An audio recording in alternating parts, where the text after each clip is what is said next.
Oke, Assalamualaikum warahmatullahi wabarakatuh. Perkenalkan, nama saya Yoludin. Di kesempatan video kali ini kita akan membahas tentang tentang software proses atau proses-proses pada rekayasa perangkat lunak. Nah, ada 3 topik yang akan kita bahas. Yang pertama itu adalah tentang software development framework. Lalu yang kedua adalah pembahasan tentang alur proses dari itu proses software. Dan yang ketiga adalah model proses prescriptive. Nah, yang pertama itu ada software development framework. Dapat diartikan sebagai gambaran umum tentang proses-proses yang dilalui untuk mengembangkan sebuah software framework.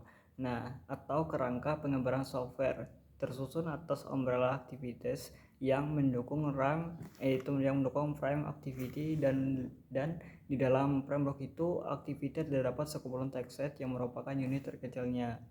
Baik, framework activity itu pengembangan software secara umum ada 4 proses atau proses yaitu framework tadi di dalam rekayasa perangkat lunak itu, yaitu ada communication, ada planning, modeling, dan juga construction dan development. Nah, umbrella activity di sini merujuk pada setiap aktivitas perlengkap dari aktivitas di dalam proses, yaitu pengembangan software secara keseluruhan dengan tujuan untuk melulu kemajuan kualitas, perubahan, dan juga risiko. Nah, tujuan dari umbrella activity ini sebetulnya lebih mengarah pada atribut kualitas itu dari proses pengembangan softwarenya. Nah, itu sendiri dapat melakukan umbrella activity, bisa saja softwarenya itu selesai dikembangkan namun belum tentu optimal, baik dari sisi proses ataupun hasil softwarenya itu sendiri. Melengkapinya dengan serangkaian umbrella activity akan lebih menjamin keberhasilan dan juga kualitas dari proses pengembangan software itu, teman-teman.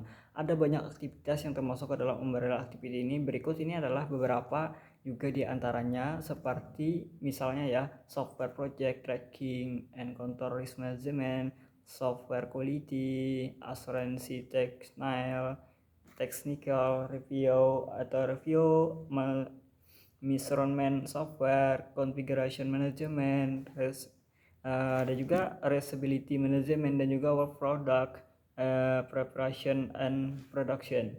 Kita lanjutkan pada alur proses software, proses-proses pada yaitu kerangka RPL, mulai dari communication hingga deployment harus dilakukan secara sistematis. Namun demikian alur proses dari proses atau proses flow-nya itu bisa berbagai bentuk. Contoh alur proses yang paling sederhana adalah proses linear. Nah, pada alur proses linear, setiap proses dilakukan satu kali secara berurutan, mulai dari communication planning, modeling, yaitu construction, hingga development. Setiap proses tersebut hanya dilewati satu kali saja, dan untuk maju ke satu proses tertentu, proses sebelumnya juga harus sudah tuntas. Lalu proses software yang kedua adalah alur proses iteratif. Alur proses ini memungkinkan adanya pengulangan terhadap satu proses tertentu. Misalnya ya, mengulangi kembali tahap communication setelah sampai pada tahap planning. Perlu dicatat juga apabila suatu proses diulang kembali, maka proses selanjutnya haruslah proses yang secara urutan berada setelah proses tersebut. Artinya kita tidak bisa itu di urutan proses ke depan. Alur proses ini memungkinkan suatu proses yang dijalankan lebih dari satu kali selama pengembangan software. Ini dilakukan siklus. Ini berakhir jika proses deploymentnya setelah selesai dilakukan. Ya, alur proses berikutnya adalah evolutionary process flow. Ciri khas dari siklus ini adalah increment relation dari software tersebut. Proses ini juga berbentuk lingkaran yang bisa diulang terus putarannya. Setelah proses deployment, kita bisa mengulangi kembali alur proses mulai dari communication. Namun setiap putaran proses menghasilkan rilis, yaitu ada increment software yang baru. Perangkat lunak yang dikembangkan dengan alur proses ini dirilis secara bertahap, teman-teman.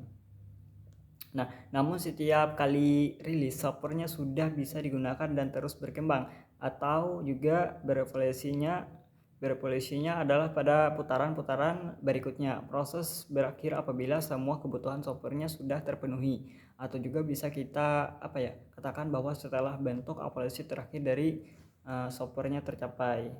Alur proses yang keempat itu adalah paralel.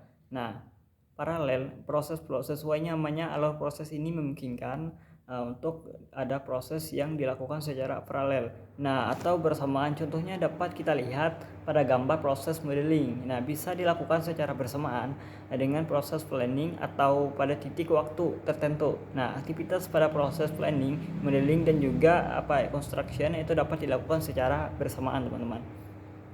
Ada keempat adalah bentuk alur proses ini menunjukkan bahwa walaupun secara umum proses yang dilewati saat mengembangkan software adalah sama, tetapi alur prosesnya bisa beragam. Komponen lain dari kerangka proses rekayasa perangkat lunak adalah taskset, teman-teman ya.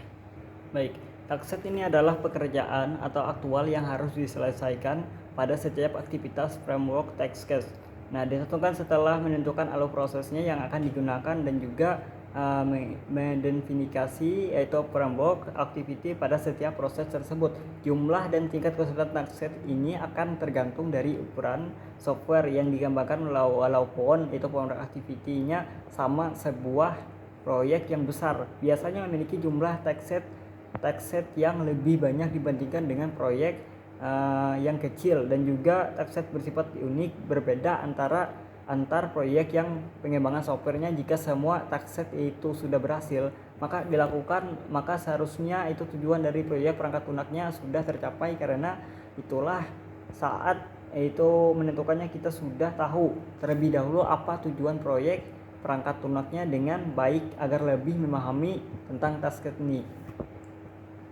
Secara umum ada dua jenis, yaitu proses model yang prescriptive model dan agile model. Pada materi kali ini juga yang kita bahas hanya prescriptive model terlebih dahulu, dan juga untuk agile model dibahas pada video lain yang terpisah. Model proses prescriptive merupakan yaitu model yang sudah mendefinisikan dengan jelas aturan aktivitas, tugas laporan dan juga berbagai elemen lain dalam proses rekayasa perangkat lunak. Model proses prescriptive mengutamakan proses yang berstruktur, berurutan dan juga mengikuti suatu panduan dalam setiap aktivitasnya.